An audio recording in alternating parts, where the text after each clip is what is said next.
The Galaxy Tab is Samsung's more impactful lineups as it helped revive the Android tablet space to compete better with the iPad.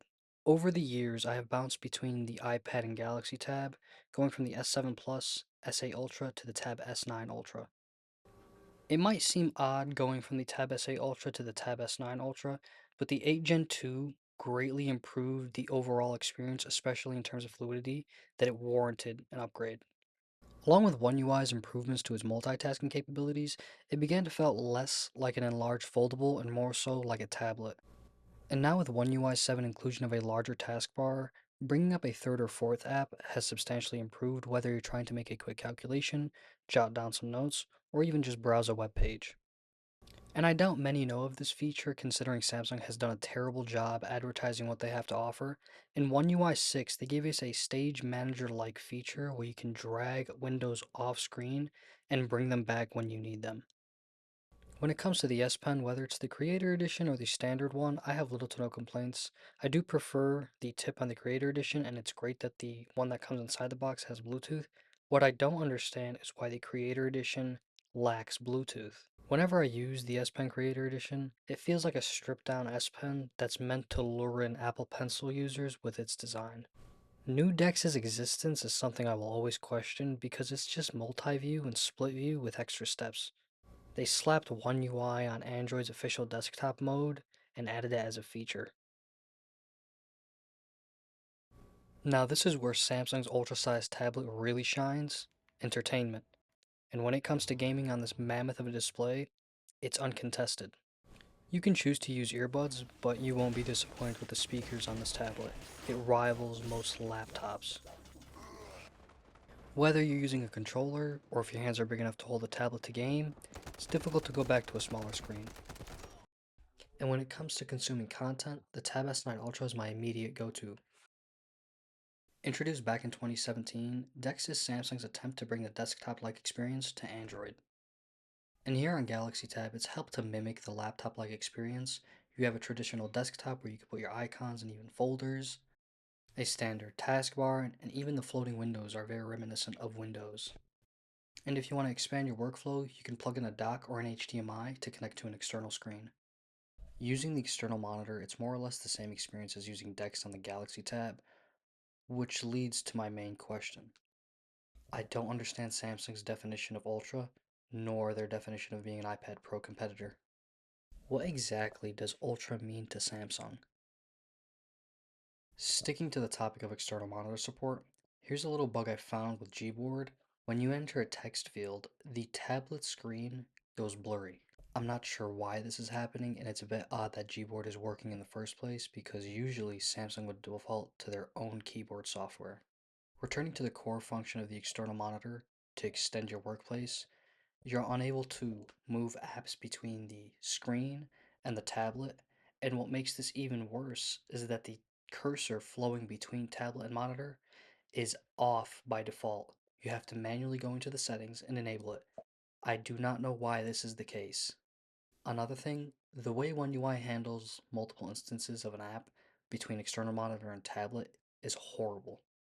This is by far the most infuriating aspect about using an external monitor with the Galaxy Tab. Both displays are locked to 60 Hz, and there is no way to change this, and there is no middle ground. In contrast to their competition, the iPad Pro, you can seamlessly transition between mirroring the display and extending it. Choose where you want the iPad to be relative to the monitor's position, and the iPad remains at 120 Hz while the monitor can be up to 4K at 60 Hz. And you're able to seamlessly move apps between the display and the iPad. Making matters worse, app behavior is inconsistent on the external monitor.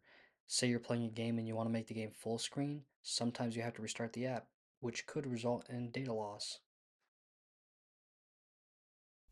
I discovered a really weird bug with the external monitor when recording this, and it's not exclusive to Dead Cells. Sometimes the controller input just won't work.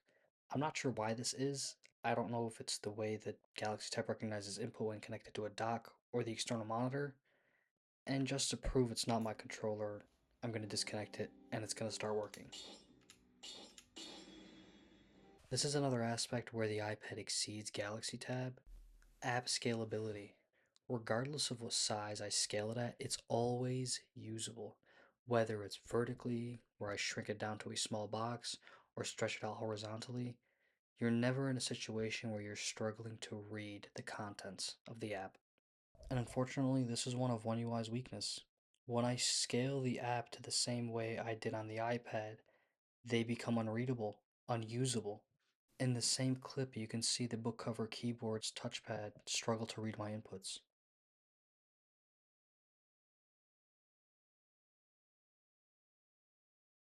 One of my biggest complaints is how the Galaxy Tab feels like a bloated Z Fold device, and it's apparent with the notification panel and control panel.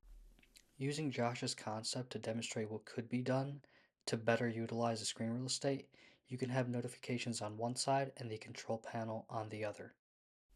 This is a topic I haven't seen many discuss, but when it comes to the touchpad latency and responsiveness, it's atrocious.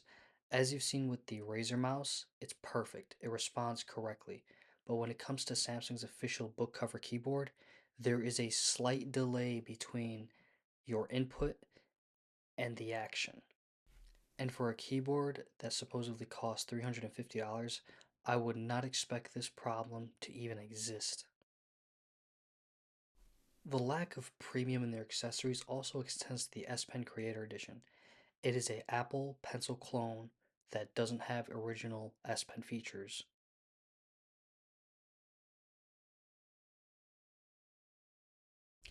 Now, I fully acknowledge that it may seem that I'm just bashing Galaxy Tab and praising the iPad as the greatest tablet, but it's the reverse. I love the Galaxy Tab, and it's great when you're just surfing the web, typing up a document, watching a video, or playing a game, but I want to see so much more. Unfortunately, the Galaxy Tab is in the same dilemma the iPad was in. It's limited by software. Here's another concept by Josh with my ideas sprinkled in.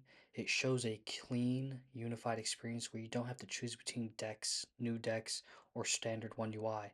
It all comes together for a fluid, seamless experience that, in my opinion, represents One UI. One singular UI. But until then, the Galaxy Tab will remain as another product limited by software.